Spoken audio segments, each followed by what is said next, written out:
கொஞ்சம் நெய் மிளகாய் விதையும் வந்து முளைக்க போகிறேன்.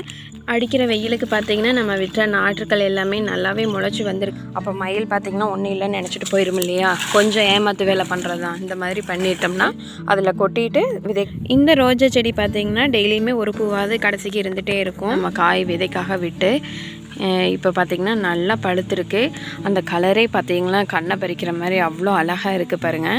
ஹலோ ஃப்ரெண்ட்ஸ், வெல்கம் டு வீடு தோட்டம் விளாக்ஸ். இன்றைக்கி எல்லாருக்கும் பிடிச்சமான ஒரு கார்டனிங் விளாக் தான் பார்க்க போகிறோம். இன்றைக்கி கொஞ்சம் நெய் மிளகாய், லாங் பீன்ஸு, அடுத்தது முள்ளங்கி விதைகள், இது எல்லாமே நட போகிறோம். வாங்க வீடியோக்குள்ளே போகலாம். நம்ம வீடியோக்குள்ளே போகிறதுக்கு முன்னாடி நம்ம சேனலுக்கு புதுசுனா மறக்காமல் சப்ஸ்கிரைப் பண்ணிக்கோங்க. இந்த ரோஜா செடி பார்த்திங்கன்னா டெய்லியுமே ஒரு பூவாவது கடைசிக்கு இருந்துகிட்டே இருக்கும். நான் வந்து இந்த பூக்கள் வந்து கட் பண்ணாமல் விட்டதுனால அடுத்த துளிர்கள் வந்து விடவே இல்லை. உங்களுக்கு பார்த்தாலே தெரியும், பூக்கள் வந்து எல்லாமே காஞ்சிருக்கு பாருங்கள். இந்த மாதிரி எல்லாம் கட் பண்ணி விட்டால் தான் அடுத்த துளிர்கள் வந்து விட்டு அதுக்கப்புறமா பார்த்திங்கன்னா நம்மளுக்கு ஒரு பூக்கள் வந்து பூக்கும். நம்ம ரோஜா செடியிலேயே வந்து அதுலேயே இருக்கட்டும், அழகாக இருக்குதுன்னு சொல்லி விட்டுட்டோம் அப்படின்னா அதில் வந்து அடுத்த பூக்கள் வந்து வைக்காது. அதனால நம்ம வந்து இந்த மாதிரி கட் பண்ணி விட்டுட்டோம் அப்படின்னா அடுத்தடுத்த துளிர்கள் வந்து இதில் வந்து வரும்.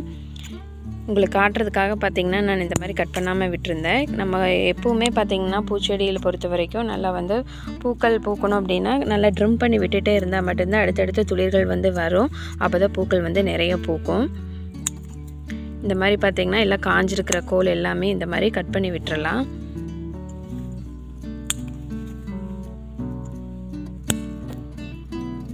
அடுத்தது பார்த்திங்கன்னா பக்கத்துலேயே நம்மளோட கருகாப்பில் வந்து இது தானாக முளைச்சதான். இதுலேயும் பார்த்திங்கன்னா நல்லா கட் பண்ணி விட்டங்காட்டி ஒரே ஒரு கோல் தான் இருக்குது, தானாக முளைச்சதான். இப்போவும் பார்த்திங்கன்னா நல்லா துளிர் விட்டு வந்திருக்கு.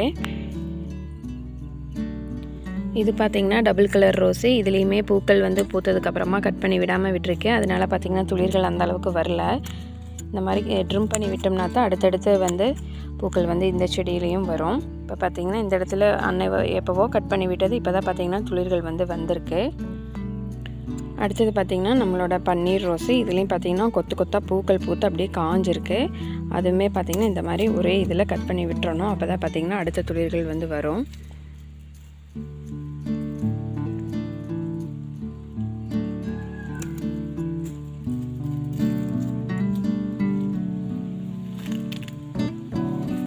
இந்த புடலங்காய் பார்த்திங்கன்னா நல்லா பழுக்கிறதுக்கு ஆரம்பிச்சிருச்சு. கிட்டத்தட்ட ஒரு மாதத்துக்கு மேலே ஆச்சு நம்ம காய் விதைக்காக விட்டு. இப்போ பார்த்திங்கன்னா நல்லா பழுத்துருக்கு. அந்த கலரே பார்த்திங்கன்னா கண்ணை பறிக்கிற மாதிரி அவ்வளோ அழகாக இருக்குது பாருங்கள். ஆரஞ்சு எல்லோ கலந்தது, ஒயிட்டும் லைட் க்ரீனும் கலந்த மாதிரி அவ்வளோ பார்க்குறக்கு அவ்வளோ அழகாக இருக்குது. இது வந்து விதைக்காக விட்டுருக்குறோம். பிடிச்சதே பார்த்திங்கன்னா ஒரே காய் தான் இந்த கொடியில் வந்து பிடிச்சிருந்தது. அதையுமே பார்த்திங்கன்னா விதைக்காக விட்டாச்சு. இன்றைக்கி பார்த்திங்கன்னா கொஞ்சம் நெய் மிளகாய் விதையும் வந்து முளைக்க போகிறேன். ஏற்கனவே பார்த்திங்கன்னா இது மாடித்தோட்டம் சர்ச்சாக்காட்ட வாங்கினது தான். பாதி சீட்ஸ் வந்து முளைக்க போட்டுட்டேன். அதில் பார்த்திங்கன்னா ஒரு 5 நாற்று மட்டும்தான் முளைச்சிருக்கு. அது வந்து நான் தரையில் வந்து முளைக்க போட்டிருந்தேன். ஒரு 2-3 வீடியோக்கு முன்னாடி காட்டியிருந்தேன். இது பார்த்திங்கன்னா நம்ம நர்சரி ட்ரேயில் வந்து சரி போட்டு பார்க்கலாம் அப்படின்னு சொல்லிட்டு அப்போ வந்து விதைகள் வந்து எடுத்துருக்கிறேன். இப்போ ஒரு 4-5 விதை மட்டும் போட்டுட்டு மீதி ஒரு 4-5 விதை வந்து வைக்க போகிறேன். இதில் பார்த்திங்கன்னா கொக்கோ பீட் மட்டும் போட்டிருக்கேன். ஏற்கனவே தண்ணியில் ஊற வச்சதுனால இப்போ பார்த்திங்கன்னா டைரெக்டாக வந்து ஊற போட்டுடலாம். இப்போ ஒரு 4-5 விதை மட்டும் பார்த்திங்கன்னா இதில் வந்து போட போகிறேன். வெயில்னால பார்த்திங்கன்னா முளைக்கிறதுக்கே கொஞ்சம் லேட் ஆகுது. சாதாரணமாகவே நெய் மிளகாய் பார்த்திங்கன்னா மற்ற எல்லா விதையை விட இந்த நெய் மிளகாய் விதை முளைக்கிறதுக்கு பார்த்திங்கன்னா கொஞ்சம் லேட் ஆகும். இந்த மாதிரி ஒவ்வொரு விதையாக பார்த்திங்கன்னா போட்டுடலாம்.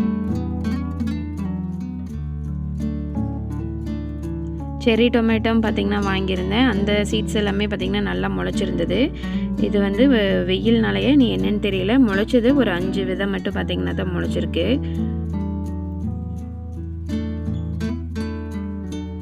இப்போ பார்த்திங்கன்னா ஒரு 10-12 விதை பக்கம் போட்டிருக்கிறேன். இது எல்லாமே எப்படி வருதுன்னு பார்க்கலாம். மேலே பார்த்திங்கன்னா இதுக்கு மேலேயே பார்த்திங்கன்னா அதை மூடுறதுக்காக கொஞ்சமாக கொக்கோ பீட் பார்த்திங்கன்னா இது மாதிரி இது மேலே மூடி விட்டுறலாம். இந்த கொக்கோ பீட்டில் பார்த்திங்கன்னா நல்லா ஒரு முளைப்பு திறன் வந்து கிடைக்கும். இந்த வெயில் காலத்தில் நார்மலாக நம்ம தரையில் விடுற நாற்றுக்கும் இந்த மாதிரி போட்டு ட்ரேயில் முளைக்க வச்சு கொண்டு வரதுக்கும் கொஞ்சம் நல்லாவே முளைப்பு திறன் அதிகமாகவே இருக்கும். நம்ம நிழலில் வச்சு முளைக்க வைக்கிறதுனால கடைசியாக பார்த்திங்கன்னா இந்த மாதிரி 1 யூஸில் வாட்டர் கேனில் பார்த்திங்கன்னா தண்ணி ஊற்றி இந்த மாதிரி கொஞ்சமாக பார்த்திங்கன்னா ஊற்றி விட்டுடலாம். நாற்றுக்கள் கொஞ்சம் வளர்ந்து பெருசாக வரைக்குமே இந்த மாதிரி வந்து நம்ம ஊற்றி விட்டுறணும்.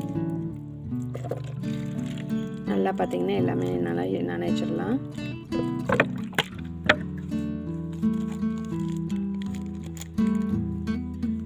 அவ்வளோதான். இன்றைக்கி பார்த்திங்கன்னா கொஞ்சமாக நெய் மிளகாய் விதையும் முளைக்க போட்டாச்சு.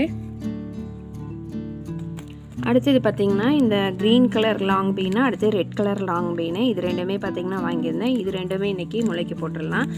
ரெட் கலர் லாங் பீன் பார்த்திங்கன்னா ஃபுல்லாக இந்த மாதிரி இருக்கும் ப்ரௌனிஷாக. க்ரீன் கலர் லாங் பீன் பார்த்திங்கன்னா இந்த மாதிரி டபுள் கலரில் வந்து இருக்கும். இதுதான் பார்த்திங்கன்னா இதுக்கு ரெண்டுக்குள்ள டிஃப்ரென்ஸு. நான் வந்து இது பந்தலில் தான் வந்து போட போகிறேன். இப்போ செடிகள் வந்து முளைச்சி வர வரைக்கும் பார்த்திங்கன்னா இப்போதைக்கு பந்தல் இல்லை. செடிகள் முளைச்சி வந்ததுக்கப்புறமா அதுக்கப்புறமா தான் பார்த்திங்கன்னா பந்தல் விட போகிறேன். இது எல்லாமே பார்த்திங்கன்னா இன்றைக்கி விதைகள் போட்டு முளைக்க போட்டுடலாம். இந்த ஒரு பாத்தியில் தான் பார்த்திங்கன்னா லாங் பீன்ஸ் வந்து முளைக்க போட போகிறேன். ரெண்டுமே பார்த்திங்கன்னா ஒரே பாத்தியில் தான் முளைக்க போட போகிறேன். ஏன்னா டிஃப்ரென்ஸ் வந்து ரெண்டுமே தெரியும். ஏற்கனவே பார்த்திங்கன்னா இந்த பாத்தியில் நல்லா சாணி மண் போட்டு நல்லா கிளறி விட்டு 2 நாளாக பார்த்திங்கன்னா நல்லா தண்ணி ஊற்றி நல்லா வந்து கொஞ்சம் வெயிலாக இருக்கங்காட்டி கொஞ்சம் ஈரப்பதமாக வச்சுருக்கிறேன். இப்போ இந்த இடத்துல பார்த்திங்கன்னா விதைகள் வந்து முளைக்க போட்டுடலாம். ஒரு பாக்கெட்டில் பார்த்திங்கன்னா 10 விதை இருந்தது. இப்போ பார்த்திங்கன்னா நான் ஒரு 5 விதை மட்டும் எடுத்திருக்கேன். ஏன்னா மயில்கிட்டேருந்து காப்பாற்றணும். இப்போ ஒரு 5 விதை மட்டும் முளைக்க போட்டு நம்ம மயில்கிட்டேருந்து எப்படி காப்பாற்றி கொண்டு வரேன்னு பார்க்கலாம். எல்லாமே ஒரே டைம்லேயே போட்டுட்டு அப்படின்னா மயில் வந்து எல்லாம் கொத்திட்டு போயிடுச்சுன்னா அப்புறம் சோழி முடிஞ்சுது, வேறு எதுவுமே பண்ண முடியாது, மறுபடியும் வாங்கித்தான் போடுற மாதிரி இருக்கும். அதனால் பார்த்திங்கன்னா ஒரு 5 விதை மட்டும் போட்டுக்கலாம். இந்த மாதிரி ஒரு குழியில் ஒரு விதை மட்டும் போட்டு மூடி விட்டுற போகிறேன். அவ்வளோதான்.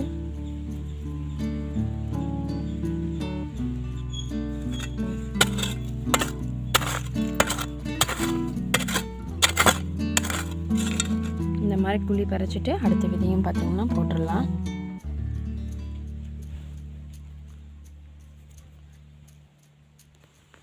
இப்போ இந்த 5 குழியிலையும் பார்த்திங்கன்னா ரெட் கலர் லாங் பீன் போட்டாச்சு. க்ரீன் கலர் லாங் பீனோட விதைகள் பார்த்திங்கன்னா இந்த மாதிரி டபுள் கலரில் இருக்கும். இதுக்கும் பார்த்திங்கன்னா 5 குழி போட்டிருக்கேன்.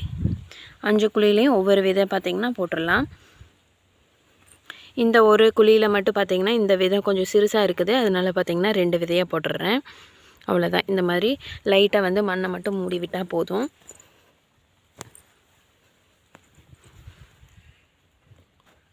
ஏற்கனவே பார்த்திங்கன்னா இதில் 2 நாள் வந்து தண்ணி விட்டு மண் வந்து நல்லா ஈரமாக தான் இருக்குது. இப்போ பார்த்திங்கன்னா அந்த நம்ம போட்ட விதைகள் மட்டும் நனைகிற அளவுக்கு தண்ணி ஊற்றினா போதும். இந்த மாதிரி அந்த குழி நனைகிற அளவுக்கு மட்டும் தண்ணி ஊற்றிடலாம் எல்லா இதுலேயுமே. விதைகள் வந்து தண்ணி ஊற்றும் போது மேலே வராமல் இந்த மாதிரி மெதுவாக ஊற்றணும்.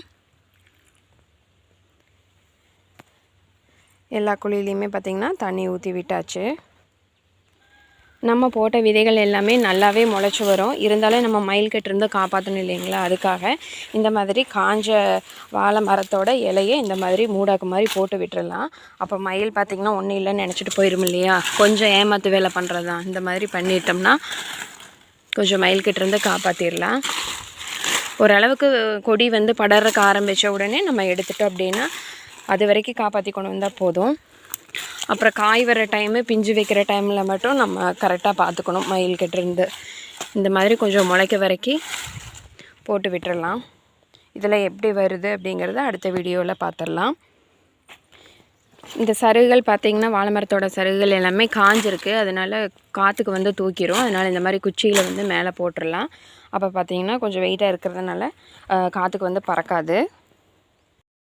இன்றைக்கி பார்த்திங்கன்னா முள்ளங்கியும் கொஞ்சம் நட போகிறோம். நம்ம வீட்டு தோட்டத்தில் பார்த்திங்கன்னா போட்டால் அந்த மயில் விட மாட்டேங்குது. இன்றைக்கி இந்த உடஞ்ச டப்பாவில் பார்த்திங்கன்னா இந்த இடத்துல கொஞ்சம் வெயில் அடிக்கும், நிழல் அடிக்கும். வாழை மரத்தடியில் பார்த்திங்கன்னா இந்த இடத்துல வச்சிடலான்னு சொல்லி இந்த டப்பாவை கொஞ்சம் எடுத்துருக்கிறேன். இந்த டப்பா கொஞ்சம் நல்லாவே உடஞ்சிருச்சு. நம்ம வந்து வேறு பக்கம் எதுலேயுமே தூக்கி வைக்க போகிறதில்ல. அதனால் இதே இடத்துல இப்படியே வந்து வச்சு விதைகள் போட்டு விட்டுறலாம். எப்படி வருது என்னங்கிறத பார்க்கலாம். இப்போ பார்த்திங்கன்னா நம்ம அறுவடையே ஒன்றுமே எடுக்க முடியறதில்ல, அந்த அளவுக்கு மயிலோட அட்டகாசம் வந்து தாங்க முடியல. இந்த முள்ளங்கி விதையும் போட்டுடலாம். இதுக்கு பார்த்திங்கன்னா இந்த இடத்துல இருக்கிற மண்ணே தான் எடுத்துருக்கிற தோட்டத்து மண். அடுத்தது பார்த்திங்கன்னா மாட்டு சாணம். இது மட்டும் நல்லா கலந்து மண்ணோட மண்ணாக கலந்து அதில் கொட்டிட்டு விதைகள் வந்து போட்டுடலாம்.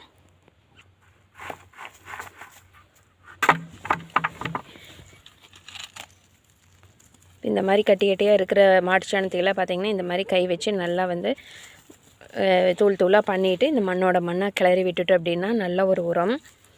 வேறு முள்ளங்கி வளர்ந்து வர வரைக்குமே இது எந்த ஒரு உரமே கொடுக்க வேண்டியதில்லை. இதில் இருக்கிற உரமே அளவாக இருக்கும்.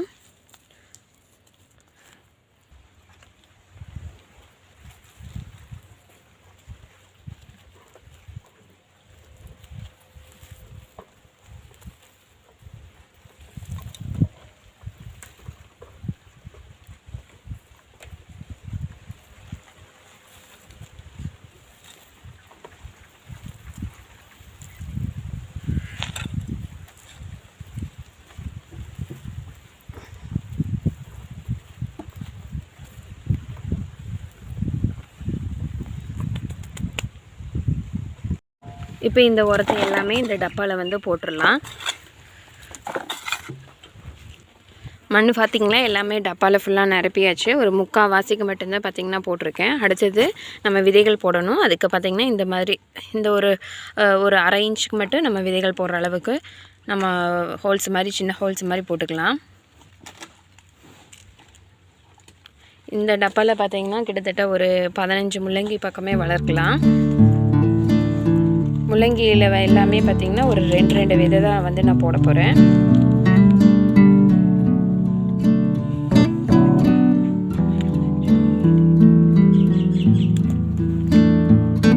முள்ளங்கி விதைகள் வாங்கி ரொம்ப நாள் ஆயிடுச்சு. அப்பப்போ பார்த்திங்கன்னா கொஞ்சம் கொஞ்சமாக போட்டுட்டு அப்படியே வச்சுருந்தேன்.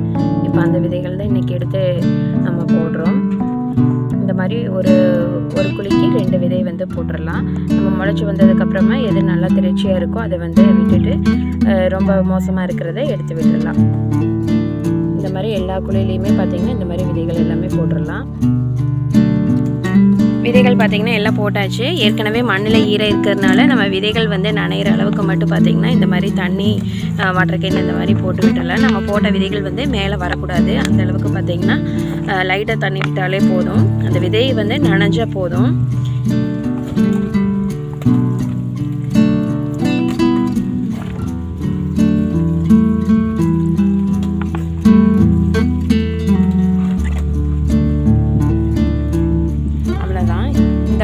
பார்த்திங்கன்னா அடுத்த இதில் எல்லாம் எப்படி முளைச்சி வருதுங்கிறது எல்லாமே வரக்கூடிய வீடியோக்களில் காட்டுறேன்.